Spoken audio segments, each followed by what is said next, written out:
Hello guys, welcome to this channel. आज के इस वीडियो में हम कैलकुलेटर बनाने वाले हैं। हम आ जाते हैं अपने वीएस कोड में। यहाँ पे एक index.html फाइल ले लेते हैं जिसमें हमारा HTML कोड होगा, और हम CSS और जावास्क्रिप्ट कोड के लिए भी अलग से फाइल्स बना लेते हैं जिसमें हमारी इंटरनल CSS ना लिख के हम एक्सटर्नल CSS और जावास्क्रिप्ट लिखेंगे। हम आ जाते हैं index.html पे। ये हमारा बॉयलर प्लेट कोड आ चुका है। टाइटल दे देते हैं इसे कैलकुलेटर बाय कोड ट्रावर्सल। ये हमारा टाइटल आ चुका है। हम आ जाते हैं बॉडी टैग में अपने। इसमें क्लास लेते हैं डॉट कैलकुलेटर। ये हमारा डिव आ चुका है। हम एक इनपुट टैग ले लेते हैं जिसमें हमारा स्क्रीन शो होगी। मैं आपको आउटपुट भी दिखाती हूँ साथ साथ। ये हमारा आउटपुट आ चुका है, और फाइल को कर लेते हैं वर्ड रैप। ये अब आपको पूरा कोड शो होगा। यहाँ पे ले लेते हैं एक प्लेस होल्डर। स्टार्टिंग में इसमें ज़ीरो शो होगा। अब हम अपनी कीज़ के लिए बट एक डिव बना लेते हैं, और इसमें रहेगा हमारा बटन AC ऑल क्लियर के लिए। और शिफ्ट ऑल्ट और डाउन एरो की दबाकर आप इसे कॉपी कर सकते हैं। डिलीट, ये हो जाएगा हमारा डिलीट बटन। ये हमारा हो जाएगा परसेंटेज रिमाइंडर के लिए, और ये हो जाएगा डिवाइड के लिए। आप सेलेक्ट करके शिफ्ट ऑल्ट और डाउन के एरो की दबाएंगे तो आपका जो भी सेलेक्टेड टेक्स्ट है वो कॉपी हो जाएगा। और मैं अब आपको जल्दी से कॉपी ये चेंजेस करके दिखा देती हूँ सारी कीज़ के अंदर।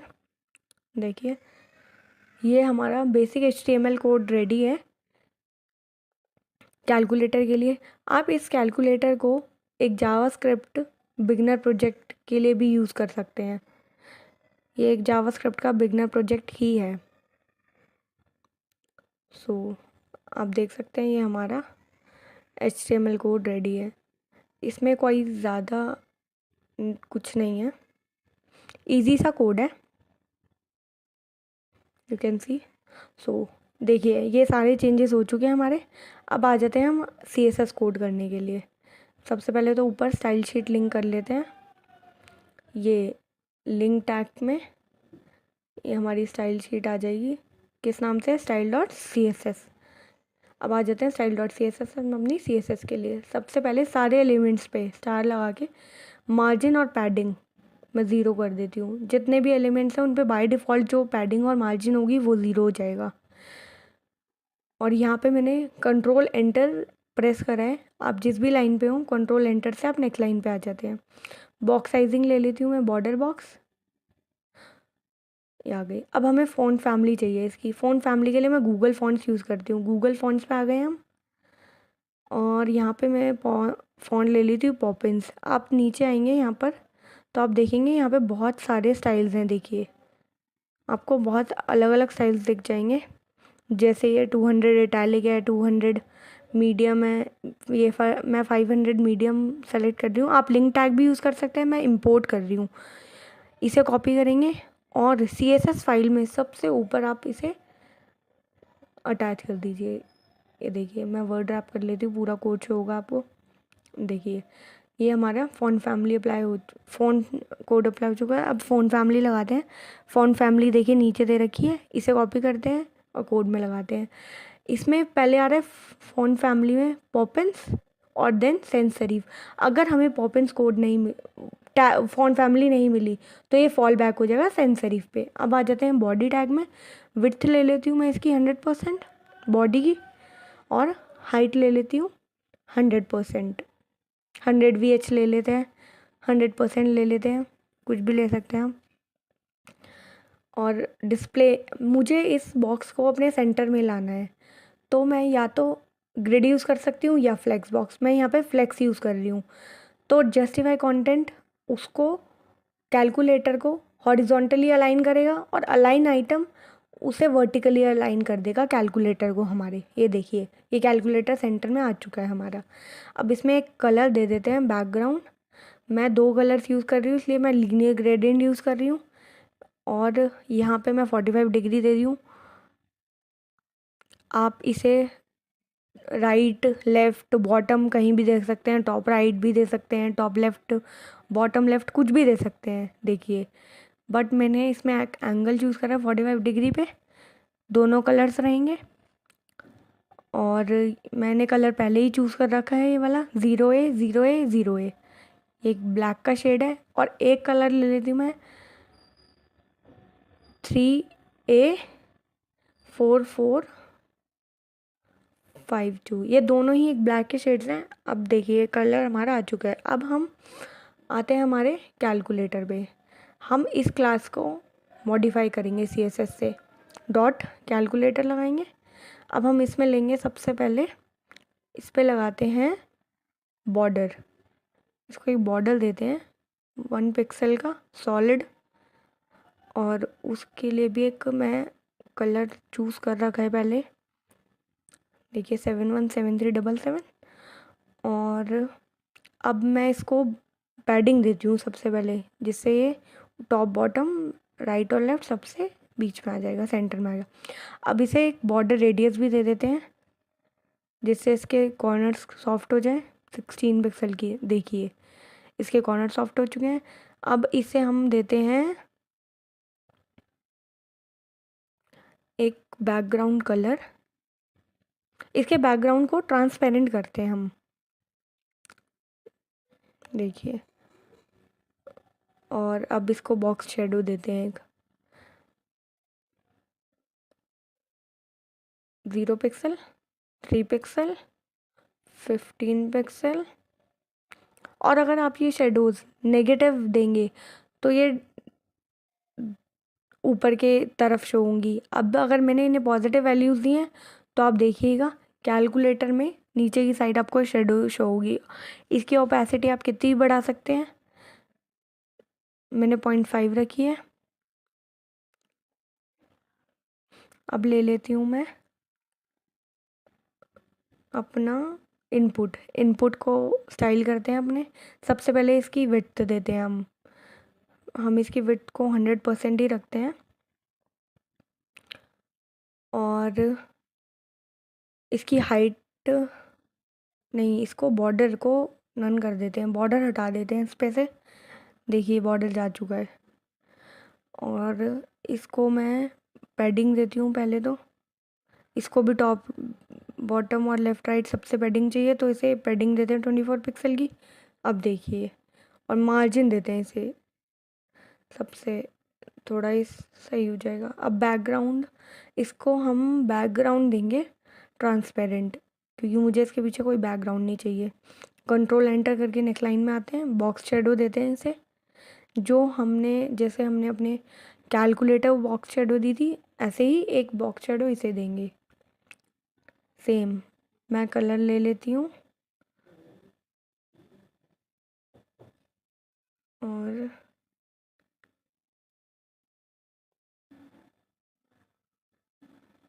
अब हम इसका फ़ॉन्ट साइज़ थोड़ा इंक्रीज़ कर लेते हैं, ये बहुत छोटा दिख रहा है, 40 पिक्सल कर देती हूँ, ये ठीक है। और टेक्स्ट इसका टेक्स्ट अलाइन राइट में कर देते हैं,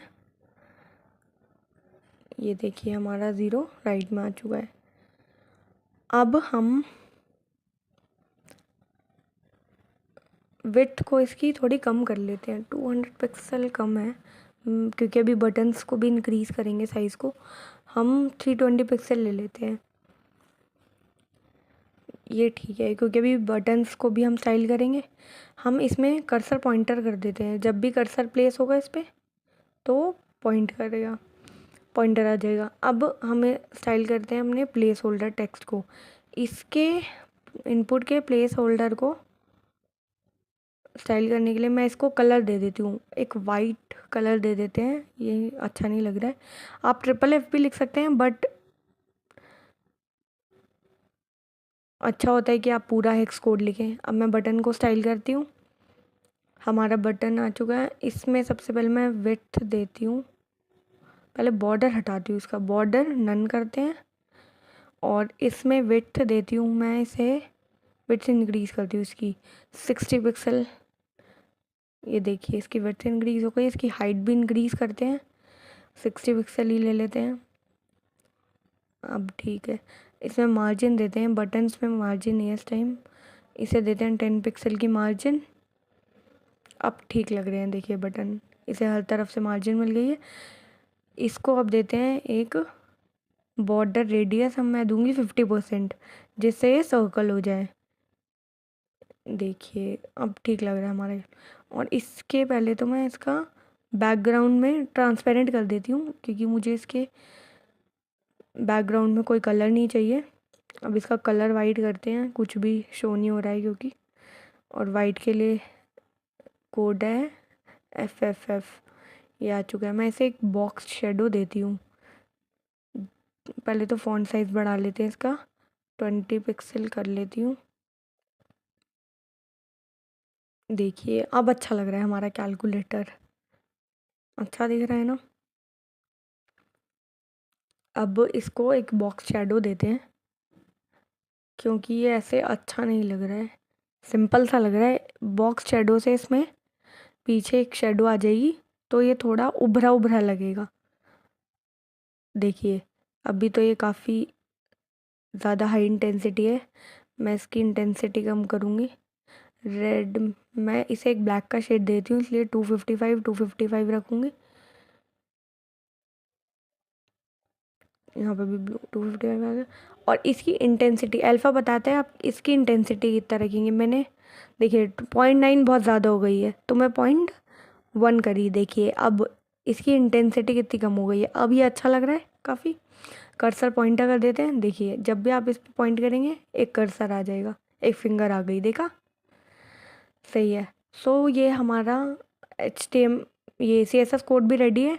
अब हम आ जाते हैं अपने इस बटन को स्टाइल करते हैं, इक्वल बटन को। मैं इसको क्लास दे देती हूँ एक इक्वल BTN, और इसमें एक कलर देंगे, इसलिए मैं इसको स्टाइल शीट में एक्सेस करने के लिए क्लास दे रही हूँ। डॉट लगा के इसको एक्सेस करेंगे इक्वल बटन। और इसको मैं एक बैकग्राउंड कलर दे देती हूँ, ऑरेंज का शेड है, ऑरेंज कलर दे देते हैं। देखिए अब ये अच्छा लग रहा है और हाईलाइट हो गया। अब एक काम करते हैं, इसमें सारे ऑपरेटर्स को कलर देते हैं। एक ऑपरेटर्स के लिए मैं क्लास ले लेती हूँ, क्लास ऑपरेटर, और इस क्लास को स्टाइल करते हैं। मैं इसमें एक कलर दूंगी, डॉट ऑपरेटर, और कलर देते हैं इसमें। मैं एक ग्रीन कलर दे रही हूँ, आप कोई भी कलर ले सकते हैं, आप इसको ऐसे भी छोड़ सकते हैं, बट ऑपरेटर्स को डिफ्रेंशिएट करने के लिए मैं इसे एक कलर अलग से दे रही हूँ। वैसे हमारा कैलकुलेटर ऐसे भी काफ़ी अच्छा लग रहा है। देखिए ये ग्रीन कलर आ चुका है। अब इस ऑपरेटर क्लास को मैं अपने सारे ऑपरेटर्स में ऐड कर देती हूँ, जितने भी ऑपरेटर्स हैं यहाँ पे। आप कर्सर ले जाकर जहाँ जहाँ पे ऑल्ट दबाएंगे और कर्सर ले जाएंगे अपना, वहाँ पे मल्टी कर्सर फंक्शनैलिटी आ जाएगी, और आप एक साथ चेंज कर पाएंगे सारी जगह। मैं एक काम करती हूँ, अपने डिलीट और ऑल क्लियर बटन इन सब पे भी लगा देती हूँ यही, ये ऑल दबाकर कर्सर, और ये मल्टी कर्सर फंक्शनैलिटी से सारे कर्सर आ चुके हैं। ये देखिए ऐड हो गई हमारी। CSS भी रेडी है, हमारा HTML कोड भी रेडी है। अब आ जाते हैं जावास्क्रिप्ट कोड पर। हम अपनी जावास्क्रिप्ट फाइल लगाते हैं, script.js। आ जाते हैं हमारी जावास्क्रिप्ट फाइल पर। उससे पहले हमें ये इनपुट टैग हमारा जावास्क्रिप्ट में चाहिए, तो मैं इसको एक ID दे देती हूँ जावास्क्रिप्ट में एक्सेस करने के लिए, इनपुट बॉक्स। ये हमारा इनपुट बॉक्स है, इसको एक्सेस करना है हमें जावास्क्रिप्ट में। आ जाते हैं जावास्क्रिप्ट में, लेते हैं लेट, एक इनपुट लेते हैं, और इसको सेलेक्ट करने के लिए हम कैसे सेलेक्ट करेंगे, document dot gate element by ID, क्योंकि हमने इसे एक ID दी। आप टैग नेम से भी एक्सेस कर सकते हैं, क्लासेस से भी एक्सेस कर सकते हैं, कैसे भी। अब वर्ड रैप कर लेती हूँ, आपको पूरा फुल कोड दिखेगा। अब आ जाते हैं बटन्स पे। सारे बटन्स को सेलेक्ट करने के लिए मैं क्लास नेम से ना लेके क्वेरी सेलेक्टर से ले रही हूँ, क्वेरी सेलेक्टर ऑल। ये हमें हमारे सारे बटन्स दे देगा इस वेरिएबल बटन्स के अंदर। अब आ जाते हैं, हम एक स्ट्रिंग ले लेते हैं, एम्प्टी स्ट्रिंग, जिसमें हम अपना रिज़ल्ट स्टोर करेंगे, और इस इनपुट में दिखाएंगे। अब हमें चाहिए सारे बटन्स चाहिए हमें हमारे कोड में, तो हम एक एरे बना लेते हैं इन बटन्स का, और उसके लिए हम फंक्शन यूज़ करेंगे array dot from. Array class है हमारी, डॉट फ्रॉम फंक्शन यूज़ करते हैं। इसमें हम बटन्स वेरिएबल पास कर देंगे। ये हमें एक एरे बना के दे देगा हमारे बटन्स का, जिसका नाम हमने रखा है ARR। अब हम इस पे एरे पे लूप चला सकते हैं। हमें फॉर ईच लूप चलानी है, वो हमारे बटन्स पे नहीं चलती, हमारे फॉर ईच लूप एरे पे लगेगी। तो हमने एक एरे बना लिया बटन्स का, इस पे फॉर ईच लूप लगा दें, और मैं ले लेती हूँ बटन, और इस पे एक एरो फंक्शन चलाते हैं। आप फंक्शन कॉल बैक फंक्शन भी यूज़ कर सकते हैं, मैंने एरो फंक्शन यूज़ करा है यहाँ पर। और बटन पे जब भी मैं एक क्लिक लिसनर लगा रही हूँ, इस पर एक इवेंट लिसनर, जब भी कोई बटन पे क्लिक करेगा तो क्या होगा। तो देखिए ये ई पास कर रहा है, जब भी हम क्लिक करेंगे तो ये ई पास होता रहेगा। और इसमें मैं एक एरो फंक्शन लगा लेती हूँ, जब भी बटन पे कोई क्लिक करे तो क्या हो। तो देखिए अब हमारा जब भी हम बटन पे क्लिक करेंगे तो हमारी स्ट्रिंग में वो वैल्यू आ जानी चाहिए। सबसे पहले हम चेक करते हैं कि क्या वो बटन क्लिक हुआ है, क्या वो एक की है या फिर वो एक इक्वल बटन है। अगर वो इक्वल बटन है तो हमें आउटपुट दिखाना है, इसीलिए हम क्या टारगेट करते हैं, इसे इक्वल बटन को। क्या हमारे टारगेट इन HTML इक्वल है, अगर इक्वल है तो हम ये कोड चलाएंगे। हमारे स्ट्रिंग जो है उसमें देखिए इसमें एक फंक्शन चला देंगे इवैल्यूएट। इवैल्यूएट एक इनबिल्ट फंक्शन है जावास्क्रिप्ट में, जो हमारी स्ट्रिंग में जो कुछ भी होगा वो उसे इवैल्यूएट करके दे देगा मैथमेटिकली। ये एक जावास्क्रिप्ट का इनबिल्ट फंक्शन है, आप इंटरनेट पे जाके पढ़ सकते हैं। अब मैं इनपुट, जो हमारा ये इनपुट है, इसमें इसकी वैल्यू में इस स्ट्रिंग को स्टोर करा दूँगी। तो जब भी इक्वल बटन प्रेस होगा ये स्ट्रिंग की वैल्यू आपको ऊपर इनपुट टैग में दिखेगी। और अगर ये इक्वल बटन नहीं है, ये बटन अगर कोई और है, तो हम स्ट्रिंग में उसको ऐड करते चले जाएंगे। मानिए आपने 7 क्लिक करा, फिर आप 8 क्लिक करते हैं, तो वो सब हमारी स्ट्रिंग में ऐड होते रहेंगे, और वो स्ट्रिंग आपको इनपुट बॉक्स में आपके दिख जाएगी। यहाँ पे जहाँ पे आपको 0 दिख रहा है उसके बदले आपको वो स्ट्रिंग दिख जाएगी। जब भी आप प्रेस करेंगे कुछ भी, वो आपको वहाँ शो होगा। देखिए मैं आपको दिखा देती हूँ एक बार रन करके। देखिए हमने 7 प्रेस करा, 8 प्रेस करा, 9 प्रेस करा, ये ब्लैक में आ रहे हैं। मैं आपको इनका कलर चेंज करके दिखा देती हूँ स्टाइल शीट में। हमने इसको कलर चेंज नहीं करा है। ये 8 देखिए ब्लैक, एक 9, जो भी क्लिक कर रहे हैं हमारे इनपुट बॉक्स में शो हो रहा है। इसका प्लेस होल्डर है ना, ये देखिए इनपुट, इसका कलर वाइट कर देते हैं। हमने प्लेस होल्डर का तो कलर कर दिया था, इसका कलर भी वाइट कर देते हैं। देखिए अब ये सही शो हो रहा है। अब हम जो भी प्रेस करेंगे वो यहाँ पे ऐड होता जाएगा। देखिए जो भी मैं प्रेस कर रही हूँ वो आपको ऊपर इनपुट बॉक्स में दिख रहा है। देखिए इक्वल भी दिख रहा है अभी, क्योंकि इक्वल इवैल्यूएट हमने सही से करा नहीं है, क्योंकि हमें अभी एक एल्स इफ भी चलाते हैं हम।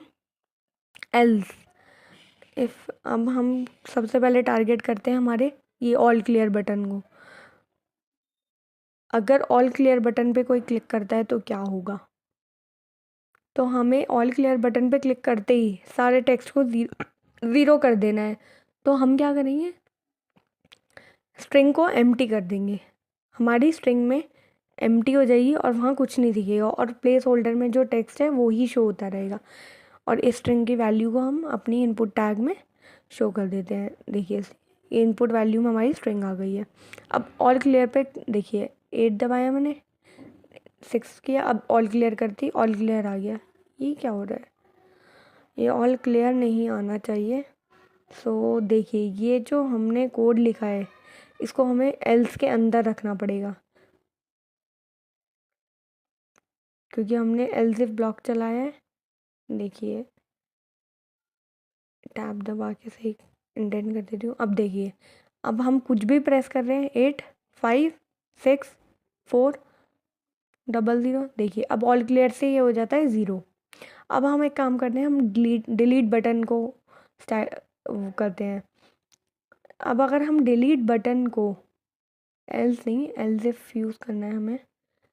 अगर हमारा कोई डिलीट बटन पे क्लिक करता है, E dot target dot in H T M L is equals to DEL, अगर कोई इस पर क्लिक करता है तो हमारी स्ट्रिंग में से लास्ट वाला जो भी टेक्स्ट है, लास्ट वाला डिजिट जो है वो हमें हटानी है, रिमूव करनी है। तो हम क्या करेंगे, सबस्ट्रिंग फंक्शन यूज़ करते हैं हमारे स्ट्रिंग का, स्ट्रिंग डॉट सबस्ट्रिंग फंक्शन। ये हमें हमारी सबस्ट्रिंग रिटर्न करके देगा। तो मैं 0 से स्टार्टिंग से लास्ट तक लूँगी और लास्ट से सिर्फ मुझे एक डिजिट रिमूव करनी है, तो मैं स्ट्रिंग डॉट लेंथ -1 ले लूँगी। तो -1 से क्या होगा, ये इसको एक्सक्लूड करके चलेगा जो भी लेंथ होगी। मानिए इसकी लेंथ अगर 4 है तो ये -4 -1 3, तो 3 को एक्सक्लूड करेगा, तो हमें 0 1 2 3 डिजिट्स की स्ट्रिंग दे देगा। देखिए 7 पे क्लिक करा, 8 पे क्लिक करा, 9 डिलीट, ऑल क्लियर से क्लियर हो जाता है। देखिए अब मैं कुछ भी, ये हमारा पूरा कैलकुलेटर रेडी है। देखिए अब आप कुछ भी करके देख सकते हैं हमें। देखिए इवैल्यूएट भी कर रहा है ये। इवैल्यूएट एक इनबिल्ट फंक्शन है, आप एक बार गूगल भी करके देख सकते हैं। देखिए हमारा पूरा कैलकुलेटर रेडी है। आप इस कैलकुलेटर को एक जावास्क्रिप्ट प्रोजेक्ट की तरह यूज़ कर सकते हैं एज अ बिगनर। देखिए अगर आपको ये वीडियो पसंद आई तो please like, share and subscribe to this channel. Thank you for watching this video.